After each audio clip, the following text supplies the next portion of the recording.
All right, this set of notes is based off how to find different angles of a circle. And so before we go into all the angles, we just want to make sure we remember what a circle is by definition and that we know some of the circle vocabulary. So a circle is the set of all points in a plane that are equidistant, which means equal distance, from one point called the center. So here's the center, and then all the points that make up the outer edge are equally distant from that center. That's the definition of a circle. All right, so we're going to go ahead and draw a bunch of different things. If I was you, I'd probably use markers or colored pencils to differentiate between these different things. So first, I know intercepted arc is the first one, but I'm going to draw a sector first. This right here is a sector of a circle, so think of it like a piece of pie. So that's a sector. This outer edge of a circle, this part right here with the sector is called the intercepted arc. Intercepted arc. So every time you look at a sector of a circle, you have an intercepted arc. If you look at all of the intercepted arcs together, that's the circumference of the circle. I didn't have us define that because I figured you guys knew what circumference was. We have a central angle of the circle. So this right here is considered to be a central angle. And that's because it's an angle that's formed with the center. So that's a central angle. We also have inscribed angles. So if I take this, that's a point on the edge of the circle. I can draw it like this. This would be an inscribed angle.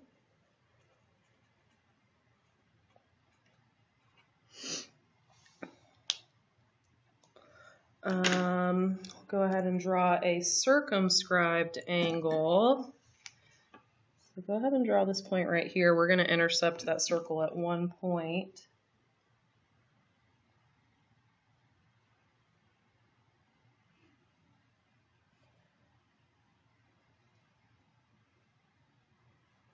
Okay, so this right here is called a circumscribed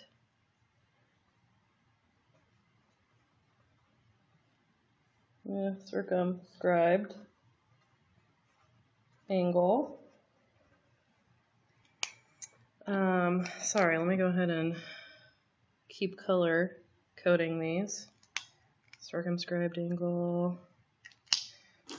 Inscribed angle, okay.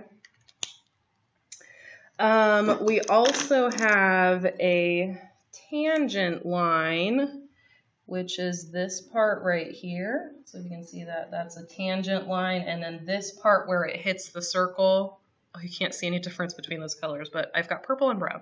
So this part right here is called a tangent line.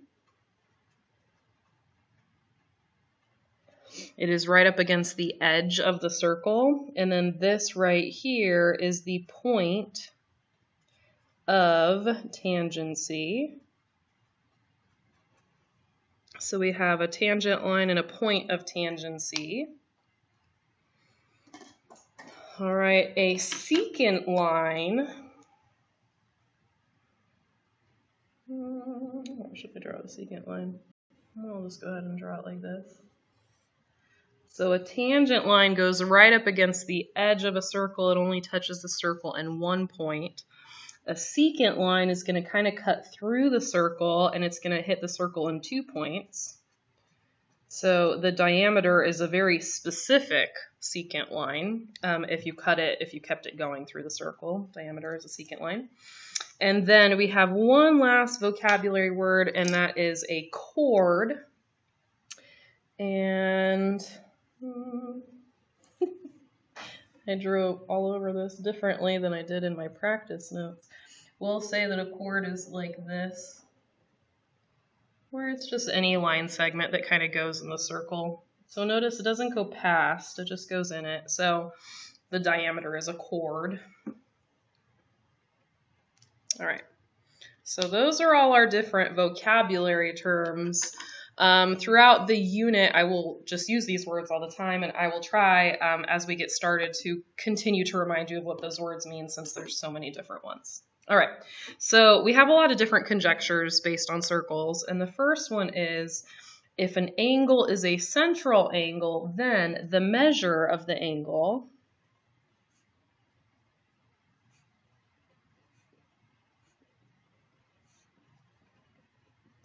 is equal to the measure of the intercepted arc.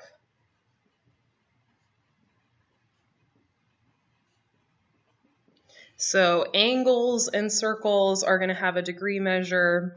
The arc is also going to have a degree measure. So if I start with the center of the circle and I draw an angle, this would be considered a central angle, and I say that that angle is x degrees, then this intercepted arc over here is going to be the exact same measurement, x degrees, x degrees. So here's some example problems. They said that they want us to find the measure of arc CFD. This is considered to be a major arc. And what I mean by major arc is that, I said measure and major kind of together. A major arc is one that is more than half the circle. So it's major because it's like the majority.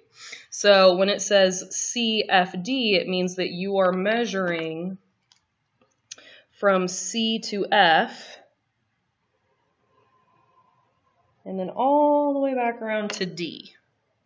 All right, because if I said CF, it could, or if I said CD, it could be CD this way or CD that way. So the reason we use 3 letters is because we are using a major arc, and it's kind of telling us which way to go around the circle, that we're going this way. All right, so let's go ahead and write down all the different measurements that we know. So I know that this, if this is 81 degrees, then this arc is 81 degrees. I know if this arc is if this central angle is 135, then the arc is 135. And then we need to find some more information as well. So if you think about this, this right here is half of a circle, if you can see that.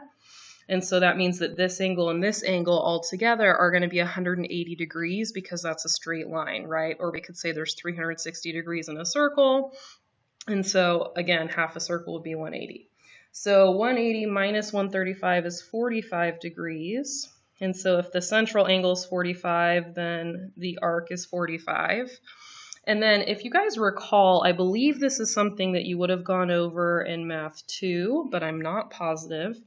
These two angles right here are congruent, and that's because they are vertical angles. So if they're right across from each other, they have the same measurement. So if this one is 45, then that means that this one is 45. So if that 45 degree central angle, that means the arc is 45. And so now we have all of the different measurements, we just have to add them up. So 45 plus 135 plus 45 plus 81 gives us an arc of 306 degrees. All right, so using, again, for example 2, what we know about vertical angles, I'm going to say that this angle and this angle must be the same. That's 140 and 140. And if you think about this again, we have got a straight line. And so if this is 140, then that means this must be 40 because a straight line adds up to 180. And I guess I'll go ahead and put 40 there. So I will say when I do these problems, typically my strategy is to just start labeling everything that I already know.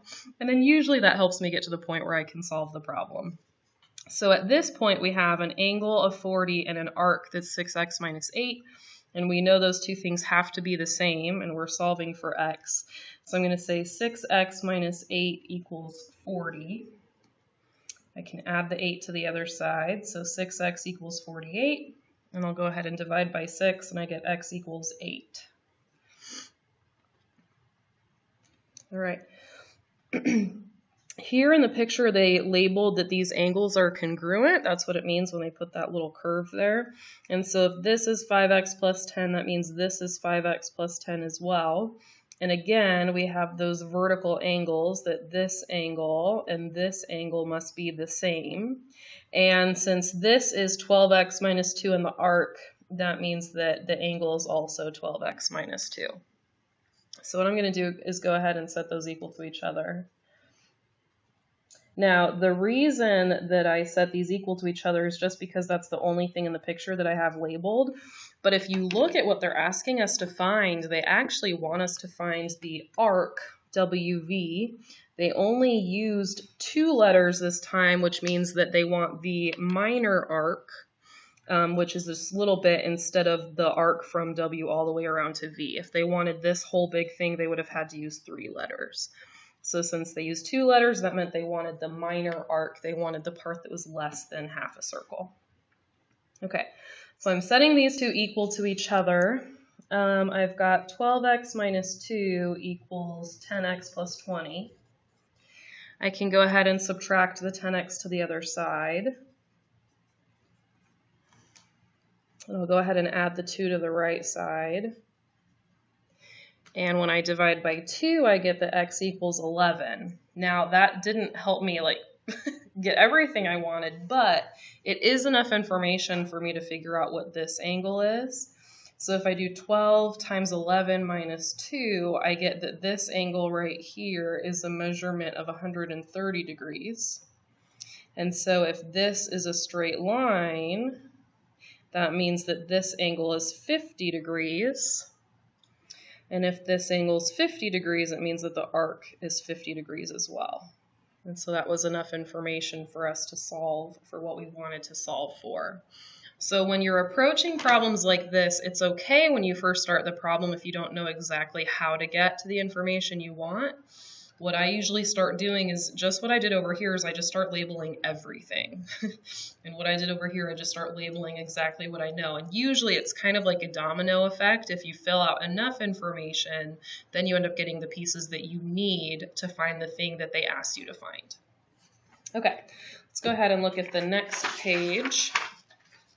So circle conjecture number 2 says if an angle is inscribed in a circle, then the measure of the angle is equal to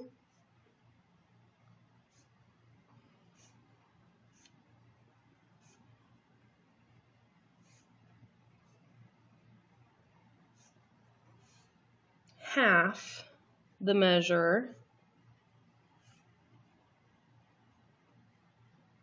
of the intercepted arc.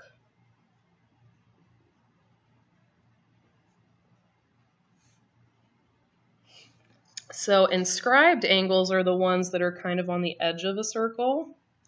And I'm going to draw the picture twice because there's 2 different ways that people think of this. So you could think of it as the arc itself is a measure of x, and so the angle would be 1/2 of that. Or you could say I'm going to start with an angle of x, and so that means that the arc is going to be double the angle. So it's 2 different ways of saying the exact same thing, but some people like to think of it one way or the other. So we went ahead and just wrote both of them down. All right, so for example 4, they say the intercepted arc is 140 degrees, and so that means that x would be 70 degrees. Here they tell you that the angle itself is 34 degrees, so that means the arc would be double that. That would be 68 degrees. Here they say find the measure of arc SP. So if I can see that this angle right here is 27 degrees, and that means that arc SP would be double that. So 27 times 2 is 54. Here they give you arc PU. That's a good name. And they want us to find the measure of angle PRU, and that's this angle right here. So if I take 118 and I divide it in half, I'll get 59 degrees. All right, so this one is an interesting problem because they want the measure of angle DAB, which is this one right here, and that is not an inscribed angle. That is an angle made with the center of the circle, which is A, and so that means that this angle is exactly the same as the arc. So they kind of mix the previous examples with these sets, and so that you can see the difference between the 2 angle types in one problem. So this angle would be 60 degrees. And then they went back and they said, okay, now let's look at the inscribed angle, which is made using the edge of the circle.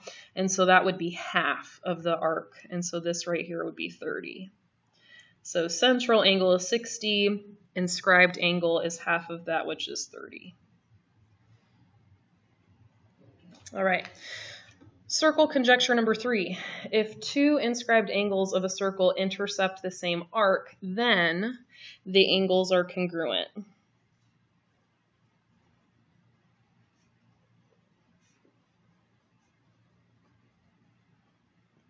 And I would say of all the things that we've done so far, this is probably the one that starts to mess with students' brains. And so what I usually do when we start doing problems like this is I have students get the markers out and then we draw on the circles.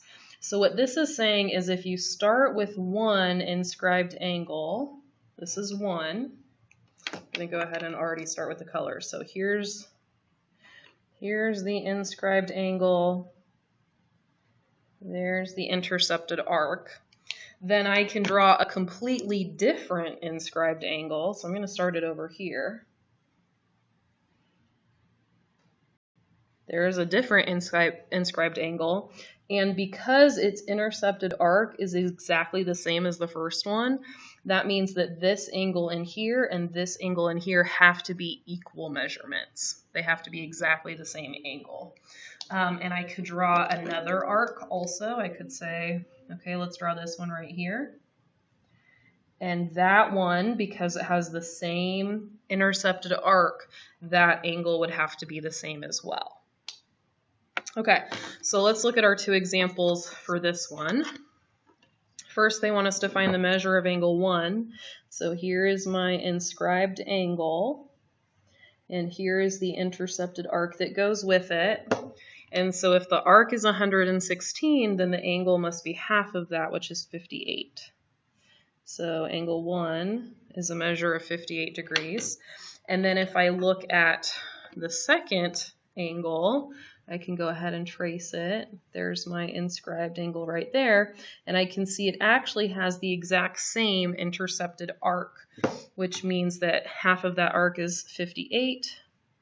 And so angle 1 and angle 2 are exactly the same measurement. All right, and then let's go ahead and do this one as well. So we're solving for x. So I'm going to go ahead and start with the angle. Trace that, okay. Now there's no measurement here. They didn't tell me what the angle equals. They didn't tell me what the arc equals. So there's nothing I can do with that yet. But I went ahead and I drew it, and now I'm going to go ahead and draw the next one.